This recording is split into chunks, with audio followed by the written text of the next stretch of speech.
Hi, it's Bibiana and welcome back to my channel. If you're new around here, you are welcome. So I'm excited today because I'm doing a different kind of video. I want to say like a mummy video, but it can be applicable to dads as well. And this is going to be one about home learning. And I'm doing this because my last video I put up, I said, what do you guys want to see outside the vlogs? I'm definitely going to keep up with the vlogs as this is family channel as I share my journey of faith, of marriage and parenting with a young and growing family. And one of the questions I got, or requests of videos I got, is to share our home learning. So I have put snippets of this in the vlogs before and showed you stuff we're doing with the kids, and you guys have been very sweet with the comments on how the kids are developing quite well. So I want to make sure I made a video which really showed you kind of like behind the scenes of what we're doing at home. Just to put a little disclaimer, I guess, you know I'm not a teacher, I'm also a mum, and I'm just very passionate about learning and just helping my kids develop in areas that they are interested in. So my kids do go to school, but we also do homeschooling as well. So I guess you could say like part-time homeschooler or after school or whatever the terminology is. But I'm really intentional about doing things at home which supplement what they get in school, but also important in terms of areas I feel that are not covered as well in school and areas that are important to me and my husband in helping our children develop and grow. So when I thought about the video to do, because you guys were like, oh, can you share with us all the home learning stuff you do? I wrote all my folders and I was like, this is going to be like the longest video ever, especially since what I do for the twins, even though they're the same age, some of the stuff is very different just because they're at different levels of development in certain areas. And that's a great thing about doing stuff at home with your children as well. You can work at their pace and tailor to their needs. And then obviously I have my 3-year-old who's now in preschool, Caleb, and his folders and his kind of learning is very different. So what I thought I would do is just concentrate on one age bracket and one of my children at a time. And even then I'm even taking it to a smaller section as well, which is actually what we do in the morning, which is what this video is about. And later on, if you want, I can share with you, I guess, more detailed folder. But today I'm just going to focus on what I like to call our morning learning routine or morning learning folder, which is here. So this one I'm doing is for Caleb and he's in preschool. So this is like a preschool morning folder and we try and personalize each one. I am from the UK and in England, the curriculum, I would say, or the standard that is used to assess children in the early years is a program called Early Years Foundation Stages. I hope I said that right. EYFS. Yes, that's what the government uses to just monitor children and use that as a standard that childcare providers, especially Ofsted ones, use to assess children all the way from birth up until 5 years old, which is reception class. So I did have a look at that, so I know that's what the kids are going to be getting in their school and in their preschool. But around that, it's important for me to think about, okay, how can I support them in certain areas? What do I feel they're missing out in the curriculum that I can bring up in our home learning? What I'm going to do is just show you the folder, just walk you through it. I'm probably going to stop now and move the camera a little bit closer. Okay, so this is a folder. I'm just going to walk you through what we put inside. This is his preschool folder, so it's suitable for like 3 to 4 year olds. So I'll just show you what's inside. Oh, before I do, just show you obviously the essentials you need is like some dry eraser pens. And that's a great thing as well. You don't have to think about getting new sheets every time because they're all reusable. And the way I've made them reusable is by putting them in these very simple like plastic wallets, and then you can just write over them and wipe it off. So this first one I'm going to show you is the one he really likes to start the day on, which is him learning about the days of the week, the months of the year, and what date it is. So we try and go through each day just so he gets aware of what month we're in, what day we're in, and it's just a really good way to make him more knowledgeable. And it also helps him just now be aware of why we learn days. We all know about singing Monday, Tuesday, Wednesday, and all the months of the year, or just counting, but now it kind of gives it a purpose and just giving him like life skills applicable to why we need to learn about dates. And he just really likes circling what date is, the month it is, and every single time without fail he's always asking, are we in my birthday month yet? Are we in my birthday month yet? That's what he's always looking forward to. What's that? November. Good boy. Circle that one. November. It's November this month. Good boy. Okay. Good boy. Well done. So this is the next page.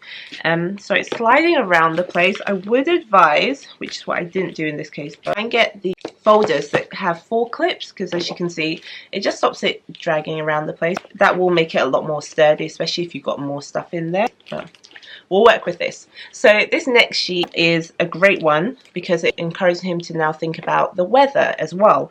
So he can look outside and come back and tell me, it's sunny, is it cloudy, is it snowy? It's obviously going to help his vocabulary as well, and just encourage him to be a lot more confident in describing things and talking. And then also, this is one I really love, which is where he talks about his feelings. So each morning he can tell me how he's feeling. Maybe he's had a bad morning. Him and his siblings haven't had the best morning, and then he might put, I'm really sad, I'm really mad. And it's just a great way for him, again, just to be able to express his emotions.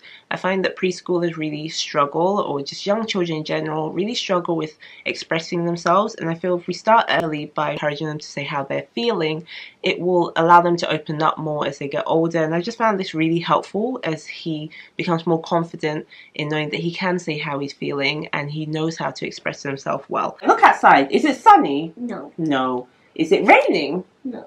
Is there snow? No. What's it look like to you? Cloud. Cloud. You see clouds? Yeah. Okay, let's do cloudy. No, I'm going to see the clouds. Is it very cloudy or partly cloudy? You want to go look at the clouds for me? Yeah. Okay, go and have a look at the clouds. We'll be back. Just going to check the weather. Yeah? Yeah? What's it like? No, there's no cloud. There's no cloud, so it's maybe just a little bit of cloud. You say it's partly cloudy. Yeah? Just partly? Or very cloudy? Very cloudy. Very cloudy? No, this one. That one. Okay, circle that one. Circle that one. This one? I'm happy. You're happy? We'll come to that one soon. Good boy. So it's partly cloudy. How do you feel today? Do you feel happy or sad or silly? Are you angry? Or are you worried? Are you scared? Or are you bored? Which one are you? Yeah, happy. You're happy? You're happy. Okay, circle happy. Good boy. Moving on to a bit more structured learning, I say. So we go on to maths or just number recognition, I say this is, and also motor skills as well. What number's that? 2. I'm touching the line.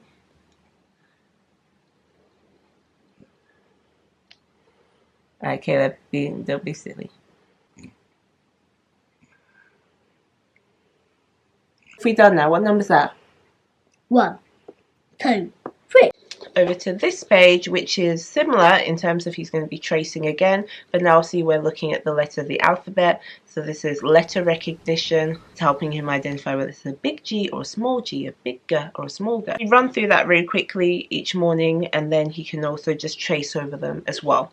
Now, what I will say, so I forgot to mention, in the morning routine, especially before school, we're not looking for more than 15 minutes, especially with our preschooler. After that, he's probably not going to be very cooperative. So see what works best for your child, if your child can concentrate a bit longer or it's a bit shorter, and base it on that how you structure it. So for us, based on doing like a 15-minute routine, I'm not going to go through him tracing the whole numbers or him tracing the whole alphabet. Instead, each week we focus on a few. Just make sure he's mastered it, his technique is good. Just see what you can work with based on the time frame you've given yourself that day. And the most important thing is just stay consistent with the routine, whether you're doing 2 a day or 3 a day. And then moving on to this, which is similar, still letters as well, but this is now him recognizing them with images. So we go over the phonics. This is the main one I use for phonics because he's got the images as well, which keeps him very engaged. Nail, apple, dice, and that's how we go through it. And then he's now being introduced to cursive writing, which is very much what we do in the UK in schools.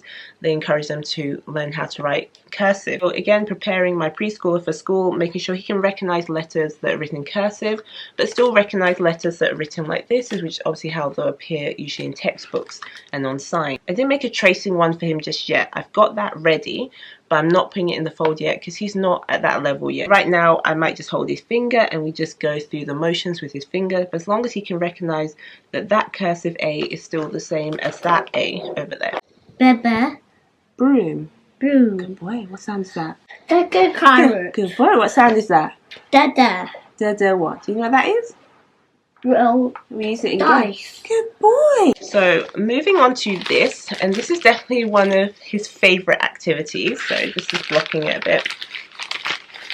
So this is where we talk about body parts, and inside here, I'll show you in a moment, is where all the labels are for the body parts. So this is just a really simple drawing. So I'll try and link where I got some of these from. So a few of them I was able to find online. Some of them are quite easy to create, especially like the numbers and letters charts, and some of them I just had to do myself. So he can now go over the body parts inside this envelope, which is what I had before, which is here.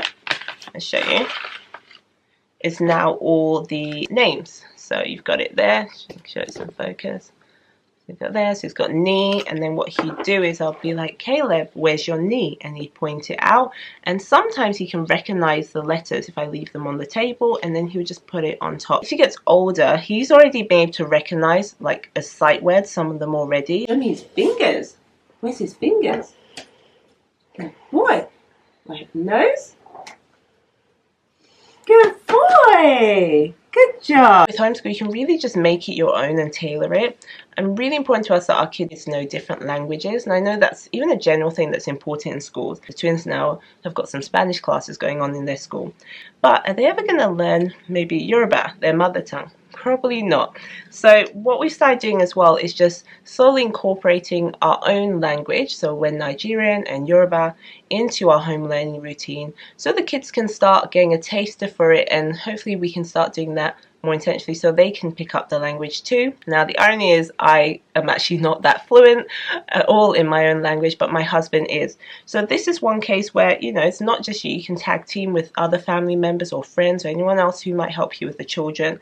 So this is one that actually my husband does on the weekend because it takes a little bit longer, and what happens is on the other side I've got the same words in our language, in Yoruba. So if you have a different language, you can do the same thing. Now the same game, the same thing can now be used for him to learn a language as well. You can use it for anything. So after we finish this, I've already prepared other ones as well for like animals, or you can even learn like other objects as well, or the alphabet in your own language as well. So this is his eyes. You want to see what eyes is in Yoruba? Say oju, oju, Oju. oju. Oju. Say eyes. Show me your eyes. Show me. Where's Kayla's eyes? Good. Where's mommy's eyes? Good. Thank you. Oh gosh. Alright. Eyes is oju. Okay, that's the nose. Nose. Show me your nose. Where's Caleb's nose? Okay. Nose is imu. Caleb's imu. Where's mommy's imu? Where's mommy's imu? Mommy's imu. So moving on to the last one, like I said, it's very short folder because the whole idea is just something you do very quickly in the morning. And this is one as well, which is really important to us as a Christian family, is encouraging our kids to learn scripture, memorize scripture. Because they say they can memorize, or MacDonald had a farm, I'm sure a 3-year-old can start memorizing some very simple scripture, which is obviously important for their life as a believer. You may recognize these from an earlier video. I'll try and link it somewhere, and where I worked with the twins and they were learning their Bible verses, and pretty much the same card, but Caleb's one's a little different because he's younger now, where we've done things like we've dotted the line so he can start tracing, and then the letters are more like this because he can now trace the letters as well. So what we do each week is that we have a letter of the alphabet that we're going through, and I try and line that with what is happening in his nursery or preschool. So right now in his preschool, they're going through the letter B through a program called Letterland, and they're told through the newsletter to encourage our kids to bring in things that begin with B and to just encourage them to understand the B sound and the B letter. We then incorporate into a scripture. So these are the same ones I use for the twins. For B, we use Ephesians 4, verse 32. Now, I didn't use the whole verse, just trying to make sure it's appropriate for their age at the moment and what they can actually memorize. Obviously, the twins now being older are going to start learning longer verses, but they started like this as well. And so I think this is more suitable for a 3-year-old, and it's be kind to one another. And so I've got a whole stack of them all the way A to Z. And then as he finishes one each week, this is the kind of stuff that definitely gets changed week by week in the folder. Be kind to one another. Good job. Yay. Oh, I love you. Well done. I love you. Well, that is it from me. I really hope you enjoyed this video and found it helpful, and thank you for those of you who suggested that I do homeschool learning videos. And if you want more of these, just let me know. I would love to share more of the other things we do at home, especially with my older kids, the twins who are now 6, and hopefully it can give you ideas as well that you can incorporate into your home. Well, that is it, and I look forward to seeing you in my next video. Bye!